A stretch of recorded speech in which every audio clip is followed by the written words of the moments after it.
What's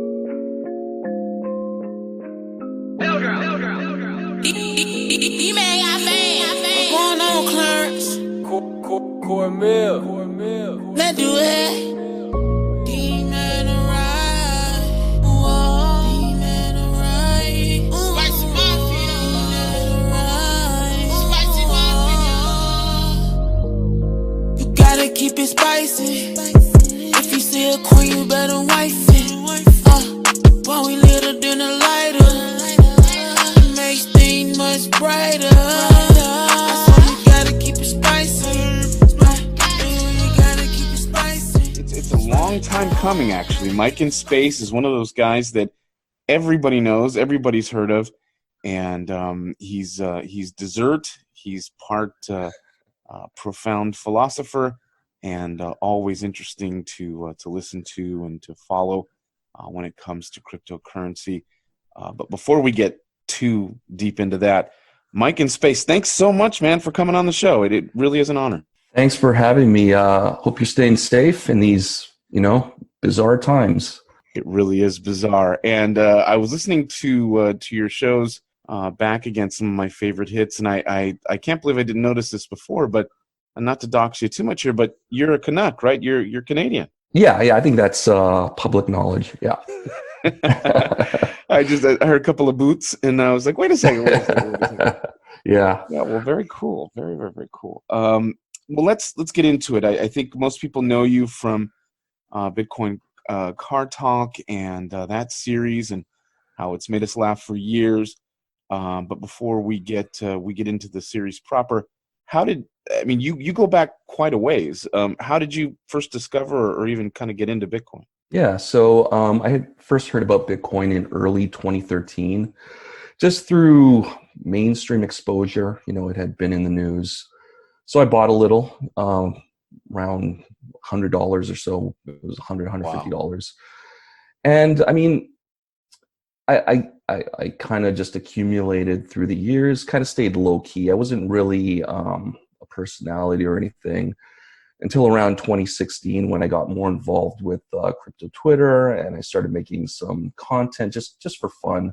There was a podcast back then called Bitcoin Uncensored that was Krista Rose, right? Yeah, exactly. Love that show, and I started making some content, and they were kind enough to feature some of it on their show, and that kind of created like a feedback loop, and just kept going from there. And I think you started actually with memes, right? Yeah. Everything's a meme, I think. Sure. Yeah. Sure. And then, obviously, from my skeletal trace memory here, I think you begin Bitcoin Car Talk somewhere around 2017 when things start kind of booming. What was the impetus to start that? So it was actually around the time that the Bitcoin Uncensored podcast came to an end. And I was just looking for something new and creative to do. So I just started making these skits just for fun. And I was surprised by my success in booking guests, just for these frivolous little skits. And that just kept me going, moving forward, just because, like, wow, that was fun. And it was nice to talk to Roger Ver or Bram Cohen. Some of these guests, I was just kind of shocked that I was able to book. Yeah, and I think what we all love about the show is that it juxtaposes you and your guest in a light that we don't often see them. Basically, especially as crypto took off, I guess, especially that year. Go ahead. The whole kind of premise of the show is that it's a Bitcoin show that's not really about Bitcoin, right? There's Bitcoin personalities in it, but it's really just a bunch of nonsense happening, right? So that's where for me, that's where the humor came from, just kind of frivolity. And it is amazing how serious we take ourselves in the cryptocurrency space. Yeah. I mean, if you travel through crypto Twitter or some of the subreddits, I mean, it's life and death to some of these fellas. Oh yeah, absolutely. But that's why I sort of love your show, because it, first off, I think it was safe to maybe point you as something of a Bitcoin maximalist at first, right? Yeah, absolutely. I was definitely in that camp right into the whole scaling debate. I was a small blocker, and the arguments made sense to me at the time, and to a certain extent they still do. Mhm. But I mean, it kind of left me with a really bad taste in my mouth, just the way things went down and the animosity and the split of the community. That it's uh, yeah, I've got a lot of friends in Bitcoin Cash circles and BTC and BSV, and it's like, really, now we hate one another because Yeah. you like this coin and I like that coin. It just seemed silly to me. And I appreciated, because even though you you didn't maybe overtly state that, the show sort of went out of its way to make overtures from everybody from Samson Mao to Roger Ver, and kind of anywhere and everywhere Yeah, I in mean, between. I booked whoever would come on. I mean, I'd have Vaughn Vitalik if he'd come on. I'd Sure. anyone. I don't mind as long as it's funny. That was really the goal. And they often they often made fun of themselves. Right. Yeah. One of the most absurd was, it just caught me completely off guard, and I'm having trouble recalling it, the exact premise, but it's Roger Ver saying his name is Roger Sports. Yeah. So the funny, yeah. So the thing, just give you a little context there. That was I think the third or fourth episode, and it Uh-huh. was, no one had even really heard of the show at that point. But this, I put out this request to Roger Ver with this bizarre concept, like not expecting to even respond or agree to it, but somehow he did, and it's like. And here's the funny part. So in the email I sent to him, I'm explaining who Paul Sports is, not knowing myself that Roger had previously employed Paul. So I'm there explaining who Paul is, and obviously Roger knows who Paul is, right? Right. So Right. It's a great, it's really funny episode, and what I think is sort of captivating about it is there's an ongoing inside joke, so that Roger's considered, especially back then, and even I guess even now, something of a polarizing figure and almost humorless, right? He's just so, again, this is the public perception of him, that he lacks sort of a frivolity, that everything is so serious and whatever else. And here you have him, he has clearly, a great sense of humor. yeah, Clearly, absolutely. and So he was. yeah, I mean, Go ahead. yeah. I mean, yeah, for the time, it was early in the series run, for him to come on and just roll with the punches, it's great. He clearly has a sense of humor. Great guy. Right, and now Samson Mao, for people on my side of the tribal side here, is considered something of a villain, but he too was able to make fun of himself, with regard to the liquid idea, and kind of hearkening back to an inside joke that began with Bitcoin Uncensored, right? Right. Yeah. The whole exploding thermite boxes. I think that was. I'm not sure how true this is, but at one point, Blockstream had planned to secure the liquid devices in like boxes of thermite. So if you try and tamper with them, they would explode. Now, I don't know if this is a popper full, or how realistic that is, but yeah, it came from the Bitcoin Uncensored podcast, and I thought that was funny enough to kind of roll it into that episode and have them explode at the end. Hilarious stuff, and it really, it goes to, I mean, it feeds the Blockstream people, who have notorious senses of humor with regard to magical crypto friends and all that stuff, and then it also goes to the sort of the small block community that sees satellites and everything else as just this kind of strange preoccupation with new and weird. It was just very it was very well done, and it cracked me up to no Good. end. I'm glad. Yeah, go ahead. Yeah, no, I'm glad you liked it. Oh man, we love it here. So just kind of going down memory lane here a bit. Who was the guest that you reached out to? You were just shocked, like someone who tries to get podcast guests.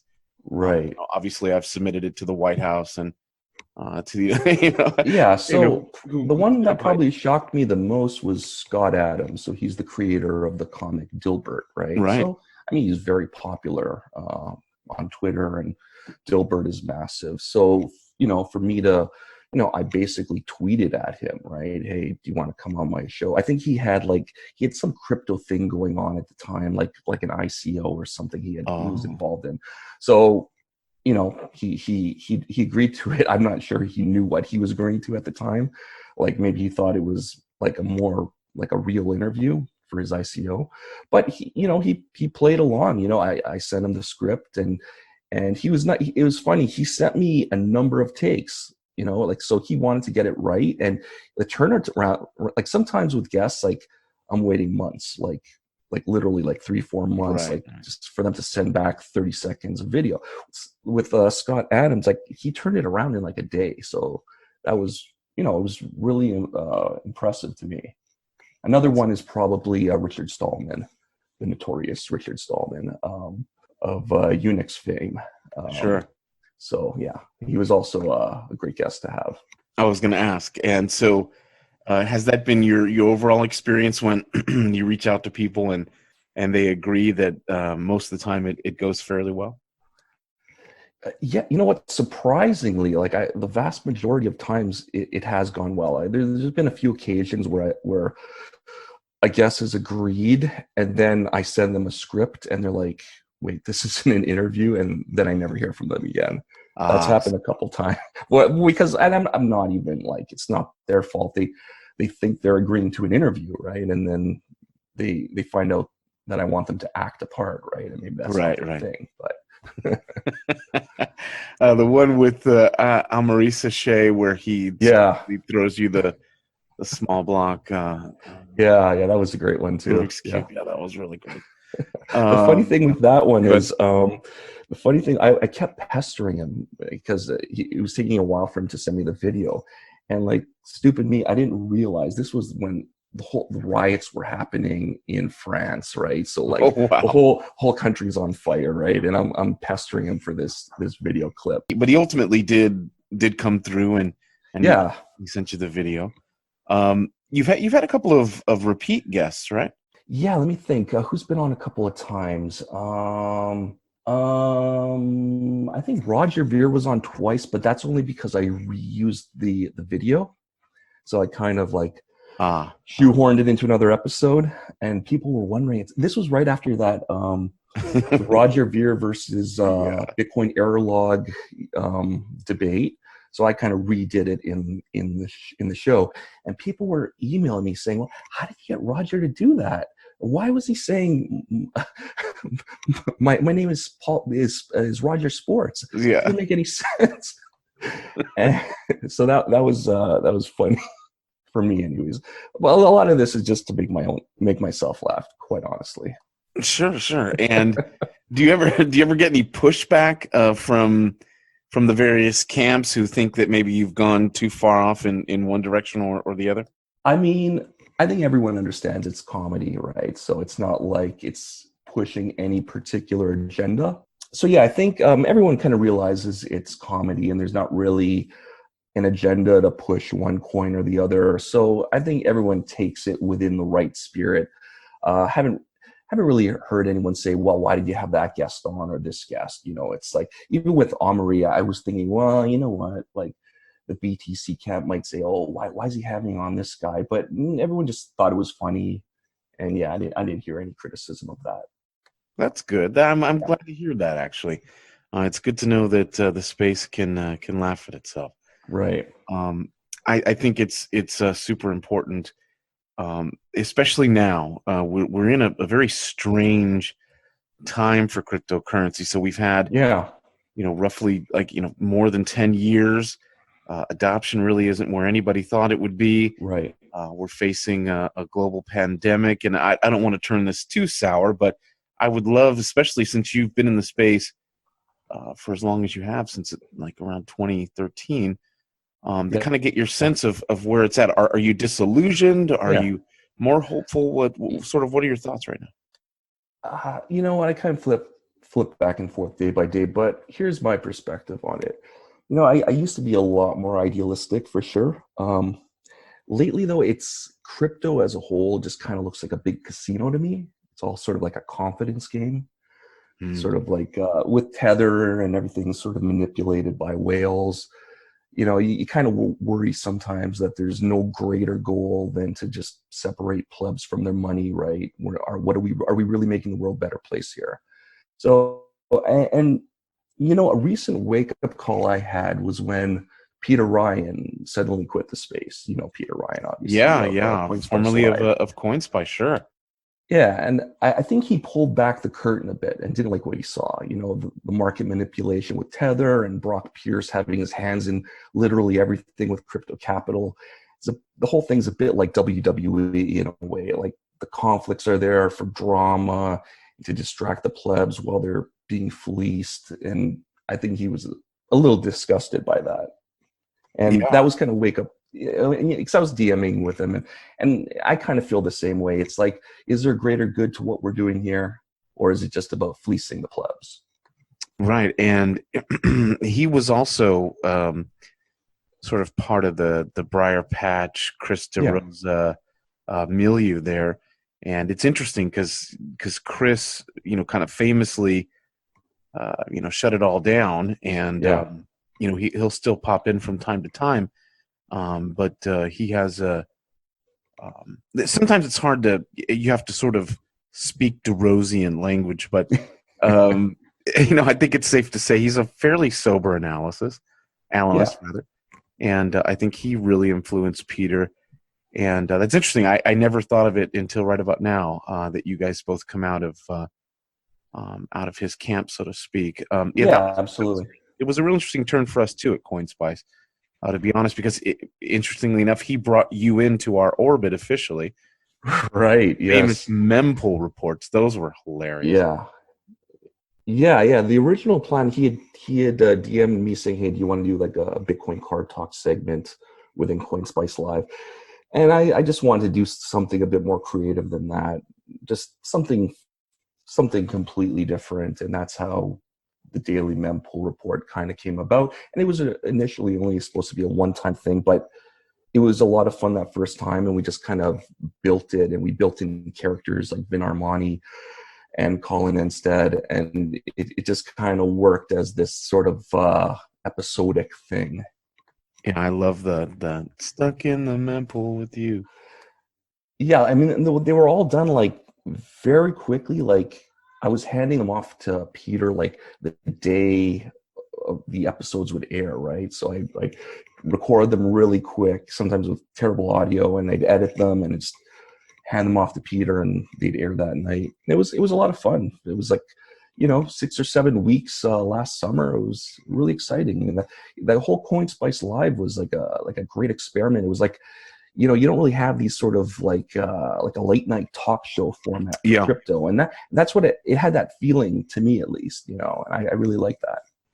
it really did, and I got tons and tons of feedback on your appearances in particular. They were I'd get in the chat there, and people would say, "Where's Mike in space? Where's the mempool report?" So that was Well, that's good to fantastic. hear. Yeah, well, maybe we'll bring it back. We'll see. I've been planning to do something around the halvening, but with this whole global pandemic, it's kind of thrown everything up in the air. But if I can kind of, you know, figure something out, maybe we can do another mempool report or something. Who knows? Yeah, I was We'll going to see. ask you where are we on the bid? Obviously, we'd love to have you with the mempool report, but where are you with the whole Bitcoin Card Talk series? I think with that one, it kind of ran its course. I mean, I'm not against doing more of them, Oh. but the way it kind of there was sort of an arc to it. Not to sound too like like artsy about it, but it was like Sure. it ended with the last episode was with David Gerard, and it Right, kind of ominous tone. Yeah. yeah. So it's kind of like, I think that's a good, like, I would do another episode, but I'd want to top it, right? So it's like I'd be happy if we just left it at that, if that's where it ends, But for now, it's like, I, aside from the pandemic and everything, that's kind of occupying my brain at the moment. But yeah, when I feel like getting back into doing some comedy, maybe some Bitcoin Car Talk or some daily mempool report or something else entirely, who knows? Yeah, that is interesting. Thinking about Gerard, for those who don't know, he is, I say, the preeminent Bitcoin skeptic, and so Bitcoin Car Talk, sort of, I guess, informally ending on his note is a real interesting take.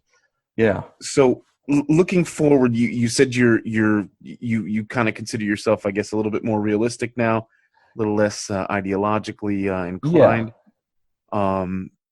So what does that mean for you practically? Does that mean that crypto plays less of a role in your life, or? I mean, I'm still invested, and I haven't sold any significant amount of Bitcoin since the beginning. If anything, I've accumulated more in the last year.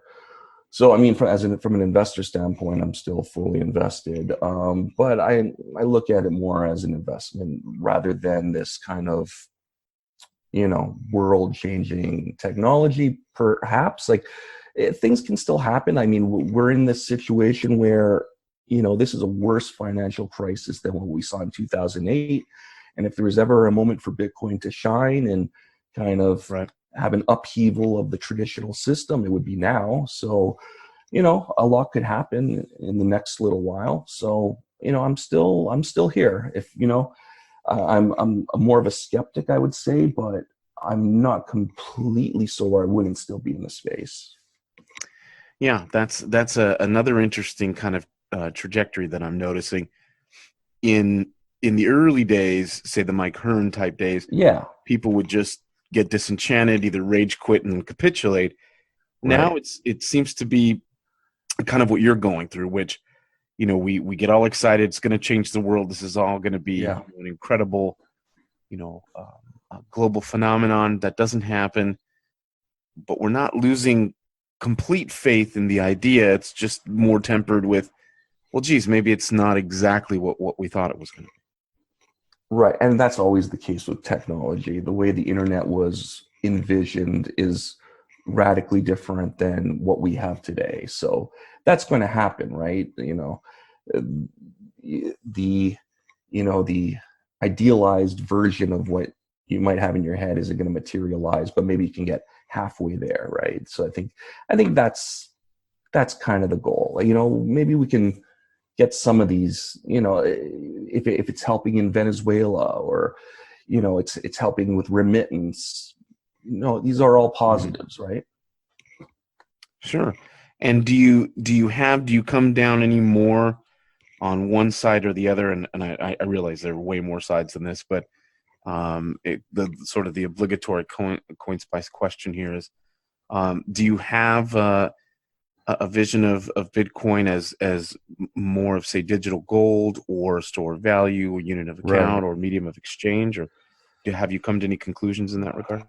Well, I think, what I wouldn't necessarily want it to be isn't necessarily what it is. So, I mean, I've kind of come to the, I've realized that yes, BTC is going full ahead with the digital gold meme, and that's what it wants to be, and maybe it'll succeed at that, right? And then you have Bitcoin Cash, and it's taking another route, and I think both are legitimate. I think we can try both experiments. Maybe one will fail, maybe one will succeed, maybe they'll both succeed or both fail. And I'm fine with that. I'm not. A lot of people are like, "Oh, BSV or BCH or BTC." I'm fine with all the forks existing. Competition is great. All these different visions are great, and we'll see what happens in 5-10 years. Whoever's left standing, I suppose. Wow. And if so, let's say, I guess 24. I kind of know the answer. Could you have imagined back then, when you got into this, how it has panned out, or has it just completely kind of blown your mind as to what? I mean, it's definitely exceeded my expectations in certain regards, like price. Like I never thought we'd even be where we are at now. Like, Sure. I know a lot of people are depressed because it's come down significantly, Right, but at right. the same time, it's like, what is it, about $7,000 or so? In my brain, everything's Canadian dollars. So Sure, ish, yeah. so I'm in my brain, it's 10 grand, but it's probably Sure. $7,000 USD. So I mean, that's incredible right there. I mean, obviously it depends on when you got in, right? If you got in 2017, you're ready to blow your brains out. But so I mean, it has kind of succeeded as this gold replacement. I mean, I'd rather hold Bitcoin than gold, to be honest. I think it beats gold in every conceivable way. But it's also good to have Bitcoin Cash. I mean, I think it has a noble purpose as well. The thing with Bitcoin Cash, though, is I see a lot of dysfunction right now, and that's a little concerning, right? There's like a lot of infighting, and it's kind of understandable. There's always going to be infighting within a decentralized group, and there's there it is a minority chain, and there are concerns over dev resources and whatnot, but hopefully those issues can be resolved and it can go on with its its peer-to-peer cash goal. That would be great if it could do that, and we'll see. Very cool. Well, again, it really is an honor to talk to you. I've been a fan for years. Thank you. And I hope you continue making content. I realize it's the strangest time to talk to you in terms of having a global pandemic. And so, what do you think about crypto? Well, since everybody's dying and pretty much continents are being locked down, let's talk about something. But I appreciate you taking the time. Thank you. Where can people follow your work, and keep up with all things Mike in Space? Yeah. If they want to follow me, I'm Mike in Space on Twitter, and if they want to take a look at some of the videos, they can go to bitcoincartalk.com. It really is a wonderful resource and a nice break, chance to. It's actually kind of a historical document as well, looking back at some of the debates and poking fun, and it really is a healthy project, and I hope it resurrects in one form or other. But thanks again, Mike, so much for coming on, and take care of yourself. Thank you, Edward. Have a good night.